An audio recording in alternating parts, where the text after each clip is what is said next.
On rejoint tout de suite l'équipe de 100% Nouvelles. 15h30, c'est le moment d'aller retrouver Mario Dumont. Bon après-midi, Mario. Bonjour.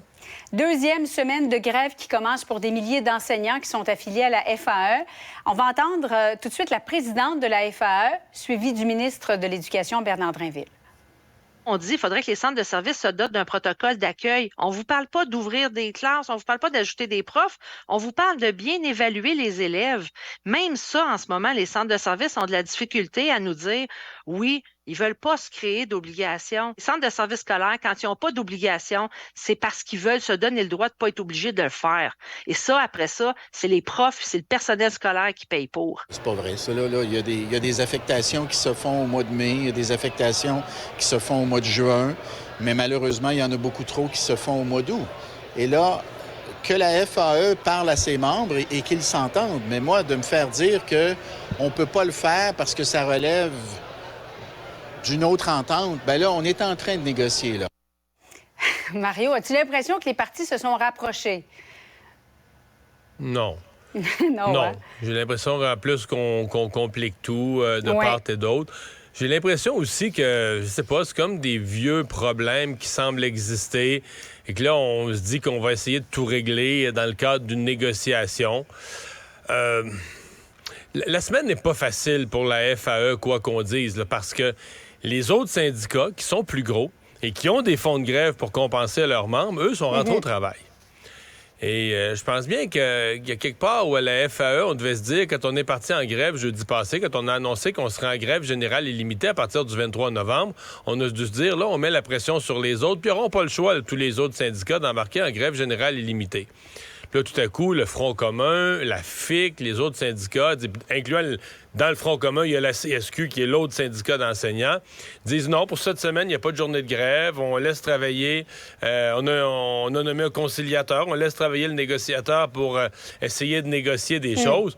Et les gens de la FAE, qui, eux, n'ont pas de fonds de grève, se retrouvent seuls à la rue avec leurs membres, se retrouvent dans une espèce de kit ou double. Soit ils vont en sortir en héros et qu'ils auront été ceux qui auront fait bouger le gouvernement, ou ça, ils vont en ressortir... tu sais, quand tu joues kit ou double, là, tu gagnes ou tu perds. Mais si tu perds dans ce cas-ci, ils pourraient se retrouver avec des semaines de grève très, très coûteuses pour leurs membres et qu'ils obtiennent rien de plus que les autres ou rien de plus vite que les autres syndicats. Ouais. Donc, c'est une partie de bras de fer, un choix stratégique là, qui a été fait par la FAE, comme celui de ne pas avoir de fonds de grève, mais... T'sais, c'est des choix stratégiques qui sont lourds de portée. Là. Je me mets dans la peau des enseignantes qui n'ont pas de revenus. Là. Oui, c'est souvent très, très long de récupérer cette perte de revenus une fois que le conflit est terminé. Mario, la FAE s'est payé un sondage pour sonder l'appui des Québécois vis-à-vis les revendications des enseignants. Est-ce que ça peut venir mettre de la pression sur le gouvernement? Oui et non. Là, c'est des choses, je pense que le gouvernement se doutait déjà, la plupart des gens. Augmenter le salaire des enseignants, oui. Atteindre la moyenne canadienne, je pense que ça, c'est le genre d'affaires, ça a l'air du gros bon sens. Mais si on avait mis dans le préambule de la question, sachant que les Québécois sont 17 % plus pauvres que l'Ontario, c'est ça aussi. Là. C'est oui, on veut rattraper la moyenne, mais on est une province... Vraiment, quand même malgré le rattrapage des 3-4 dernières années, souvenons-nous toujours qu'au milieu des années 2010, mettons vers 2014-15, on était la province la plus pauvre au Canada. Donc, ça veut dire que dans tous les métiers, tout le monde est moins payé. Là. Tout le monde gagne moins. Bon, là, on rattrape un peu. Puis oui, on veut mieux payer nos enseignants. Maintenant, donc c'est un sondage. Les Québécois appuient. Puis de toute façon, les Québécois appuient l'idée qu'on règle avec les enseignants, qu'on améliore ce qui se passe comme ça. Là. On doit évaluer les élèves qui ont des difficultés plus rapidement. Je veux dire, tu me demandes même c'est qui l'autre 10 %. Là. Mais après ça, c'est est-ce qu'on a le monde? Est-ce qu'on a les capacités de le faire? Fait que c'est des choses... Bon. Ça, la question des classes spécialisées, c'est intéressant parce que ça, c'est le nœud du problème, la composition de la classe. Et... quand on dit que les parents appuient les enseignants, je serais curieux d'entendre les parents qui ont des enfants là, avec des difficultés particulières. Parce que moi, j'étais député. Là. Moi, je l'ai vécu quand le train roulait en sens inverse sur le rail. Qu'il y avait des classes spéciales.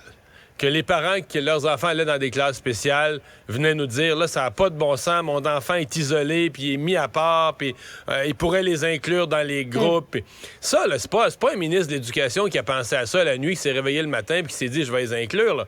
C'est des années de revendications de parents qui disaient, on met nos jeunes à part. Là, le juste équilibre, il est quoi? Est-ce qu'il faut recréer certains groupes, là, au moment où on manque de profs? Mais est-ce que tous les parents seraient d'accord avec ça si on leur réannonçait l'automne prochain? Bon, sur la suite des négociations, là, il y a une décision qui a été prise. Votre enfant, on le retire du groupe régulier, il nuit, il est tannant, il comprend pas bien l'école, il retarde le groupe, on le ramène dans une classe spéciale.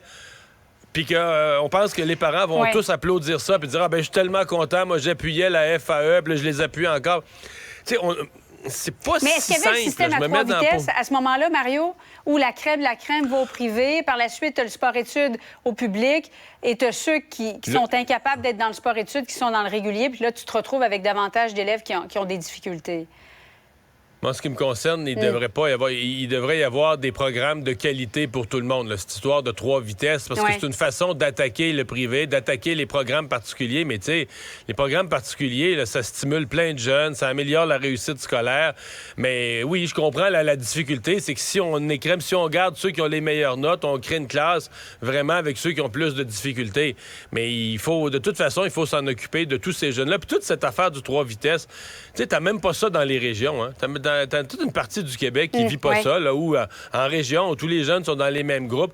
Fait qu'il y a un peu d'exagération. Donc, tout ça pour dire qu'il faudra s'entendre, mais que présentement, la FAE joue une espèce de kit ou double. Puis, présentement, là, je suis pas certain qu'ils ont le gros bout du bâton, alors que tous les autres syndicats, présentement, laissent travailler le conciliateur puis négocient là, pendant qu'eux sont dans la rue. Mario, juste pour terminer les négos dans le secteur public, dans le Front commun, il y a plusieurs syndicats, il y a la FTQ notamment. Et à la COP 28, qui va commencer ce jeudi à Dubaï, évidemment, c'est sur les changements climatiques, figure le nom de Magali Picard. Elle est présidente de la FTQ et elle doit se rendre à la COP 28, alors que rien n'est réglé actuellement. Comment tu vois sa présence à Dubaï alors qu'on est en pleine négociation dans le secteur public du Front commun? Ben, tu sais, sais-tu qu'est-ce que ça nous dit pour vrai? Ça nous dit justement qu'on n'est pas si avancé que ça dans la négociation. Là. Je pense que s'il y avait une possibilité que durant ces journées-là, on arrive là, dans le fameux mot arriver dans le crunch là, de la discussion finale où on va chercher le dernier 1,5% qui amène la signature. Je suis convaincu, Mme Picard, c'est une femme responsable, je suis convaincu qu'elle ne quitterait pas. Ce que ça nous dit, c'est qu'on est encore dans le sectoriel. On est loin du compte dans la négociation et si elle se rend à Dubaï, est-ce qu'elle a un rôle, je sais pas, dans la COP, là, ça, il faudrait qu'on nous l'explique. Là, sincèrement, je suis un peu sceptique, mais si elle le fait, je suis convaincu que c'est parce qu'elle sait bien là, qu'on n'arrivera pas cette semaine, on n'arrivera pas au crunch final là, de la négociation, on est encore loin de ça. Là. Il y a une autre entreprise québécoise qui annonce aujourd'hui une réduction de ses effectifs. Lion Électrique, Mario, qui a annoncé plus tôt aujourd'hui qu'elle allait licencier 150 personnes. C'est 10 de son effectif. Bon, il y a eu Québécois, Desjardins, Banque Scotia, maintenant Lion Électrique. Est-ce que ça commence à être préoccupant selon toi? C'est très différent des autres, hein, Lion Électrique, parce que c'est une entreprise très jeune encore, là, très jeune, qui se lance dans les véhicules électriques. Est-ce qu'ils ont été trop vite, tu sais, des fois, les camions, des autobus, des véhicules de service surtout. Donc, tu te lances vite. Est-ce qu'ils ont embauché trop de monde trop vite? Doit faire une restructuration. C'est une compagnie quand même c'est pas facile. Là. Tu te lances dans un monde, il y a déjà des gros joueurs. Donc, c'est une compagnie il y avait beaucoup d'espoir au départ. Je pense que là, on se rend compte maintenant que c'est plus dur que prévu.